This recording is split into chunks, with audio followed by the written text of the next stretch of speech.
jumper. It'll count if it goes. Oh, he knocks it down.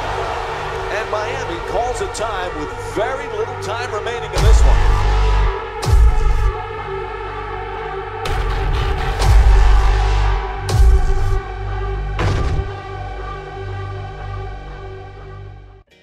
Yo, what up, people? It's your boy ThaLiveKing coming at you with another video. And this video is pretty much another podcast that I'm going to be talking about in regards to NBA Live. I just feel like when they go into their production for NBA Live, they have their plans and stuff that they're going to do and how they're going to market the game and things they're going to work on and stuff like that. But one thing that they have to put into some kind of consideration is that how can NBA Live content creators create better content with our game. Over the last couple of years, they've been pretty much going to like 2K YouTubers and stuff like that because they have the following. There's some guys who's been rocking with NBA Live and stuff like that. They have opportunities as well, but the majority of the time they're looking at followers and numbers and stuff like that, which is, I don't care. Like that's pretty much the game now for any industry. But when you go into that kind of territory, you have to think to yourself, how many of those, just because you expose the game to a lot of their fan bases and stuff like that, a lot of their fan bases don't really care about NBA Live, right? So what they have to do is, what they should be doing is looking at their game, right? Not looking at YouTubers or anything like that. Looking at their game and think to themselves, how can the people that play our game, the players that play our game, how can they elevate their channel, their platforms and stuff like that, so that we can rely on them to promote the game. So they, in some senses, it's like you kind of understand the numbers game and stuff like that, but you have to have people that know how to play your game. You have to have people that are known to playing the game, and they should be, even though they don't have a lot of followers and they're not 100K, 500K deep, they should still be able to grow their channel. And my problem with NBA Live over the last few years is that the game has been so restricted that a lot of people, they can't even grow their channel with NBA Live. A lot of the content that you see on NBA Live now is pretty much, oh, is the game good? Is the game trash? It's never anything about, what's going on in the game. Like, they'll update the game and then you'll see posts about, oh, did the patch make it good? Did the patch make it trash? Oh, is NBA Live 20 going to be canceled and stuff like that? Like, that's the kind of content that you see of NBA Live on YouTube. That's the kind of stuff that you see. Like, that's pretty much the perception. That's the only way people can pretty much grow their channel, right? Like, my channel it used to be strictly NBA Live, but I'm a game changer, so I pretty much have access to all their games. So I'm trying to use some of those games to try to bring some extra traffic to my channel, because NBA Live is so restricted and limited that if I don't sit down and try to think of what I'm going to do with the game, like, there's nothing really in the game to help me build my channel. For instance, you look at 2K is on PC, so if they want to create an ultimate base roster for college hoops or whatever, they can do that, and they can create a lot of content for that game. Right? It's mainly for offline gaming, because the online stuff is a whole different story. But that's the things that you can do with 2K that you can't do in NBA Live. There's so much advantages in growing your channel with pretty much any other game, but when it comes to NBA Live, it's so hard, right? Like, I've been trying to post a lot of content, mainly gameplay stuff, but there's only so much that's gonna carry the channel. Like, you know, as a content creator, you wanna have tools in the game where you can, you know, either try to create something new, trying to have a new experience with the game, trying to show people how to do certain things or whatever. But it's just hard with NBA Live because the game is so restricted.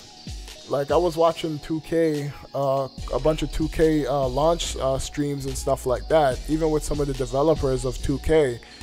And you can tell they were pretty much like taking shots at EA because, you know, number one, they neglected the whole NBA side of the game. The game's called NBA Live, but a lot of the resources and stuff went to the streets. So anytime they update the game, it's not really, you know, the NBA side. It's the streets part. It's the live run. It's the clothes. It's the lifestyle stuff.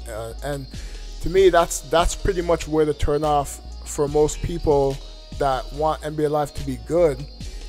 You know, that's pretty much why they stopped playing the game, because the game is called NBA Live, but you don't care about the NBA side of the game. Now, I don't know how it is going to be next year. I have my theories on why NBA Live the NBA side is going to be better, but until I see something, which is probably next year, probably around E3, not E3, EA Play, that's probably when we're going to hear some stuff. So, you know, I can speculate all day about a whole bunch of stuff, but at the end of the day, they have to look, the way they create in their game, they have to look at the creators, because EA as a company is trying to rely on creators to help push their games, right? That's why we get the games, that's why we get game codes, that's why we get opportunities and stuff like that. It's because they want us to use our platform to create content. And a lot of people, they feel that they can't build their channel with NBA Live because of that reason, because the game is so restricted. And they have to look at their game and think to themselves, how can we, you know, help our content creators create better content for our game? So they have to put that into motion. They have to understand that they can't always rely on outside sources, because you can pay anybody to promote your game, but as soon as the contract is up, they're not going to care about it anymore, and the whole perception of your game is going to go down. So you got to have some consistency, and what they really have to look into, you know, giving us the tools to create a better experience for people, because every year it's about sliders. Every year it's about Ultimate Team. It's the same. Well, Ultimate Team, I don't even think they even like touch Ultimate Team. Like, you don't really see a lot of content creators for Ultimate Team either. So court battles, all that stuff is good, man. But again, most of that stuff is pretty much for streaming. If you want to grind to get icon and court battles or whatever, you know, it's fine. Like, that's what they put the game in, that's why they put it in the game. But stuff like that, you can't build your channel off of stuff like that, right? So they got to be more versatile with the stuff that they want to do in the game. They can't give us any more restrictions. They got to open up the game more. They got to give us something to talk about, right? Everything about the game that you're seeing is just like, is the game trash? It's like, it's the same thing every year for NBA Live. And they have to change their whole mindset on how they're going to do things, because, like I said, man, people, like, this game had so much hype at the beginning of it, and now you don't even see people even playing it. Like, on my Xbox One list, I have a lot of NBA Live players on there, so I somewhat see them playing the game still, but I don't even see them touching the game anymore, right? You might see like 4 or 5 people playing the game. This is on my Xbox One. So they got to figure it out, man. They got to change their whole strategy. They got to change their whole way of how they're going to do the whole NBA Live thing, because, like I said, NBA Live 16, even though that the game was kind of rough, people were still playing it. And there wasn't really a lot of you know, I guess because they have a platform now in the Reddit that everyone can just post a whole bunch of random stuff in there about their frustrations with the game. But you know, as a content creator, it's like, where do we go from here? Because I want, like last year, I didn't have a problem playing the game. Like, I had no problem putting out playoff series and stuff like that, even though I had to track everything myself and, you know, say this is game 1, game 2. It's just, you know, I just want more tools in the game. And the more we can grow as content creators for NBA Live, we won't have to rely on going to 2K to try to get followers. So I'm going to leave it at that. What do you guys think of the state of NBA Live? Leave a comment down below. What do you think they should do for next year about the NBA side? We all know franchise got to get worked on.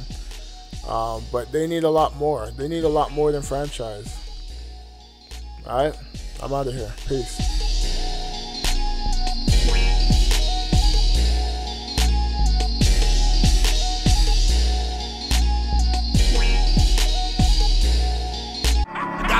I possess the God particle, lock me up for possession. The relationship with God should be great for proper protection. If I am to show and prove, ain't no need to ask me no question. The segregation real, you should probably stay in your section.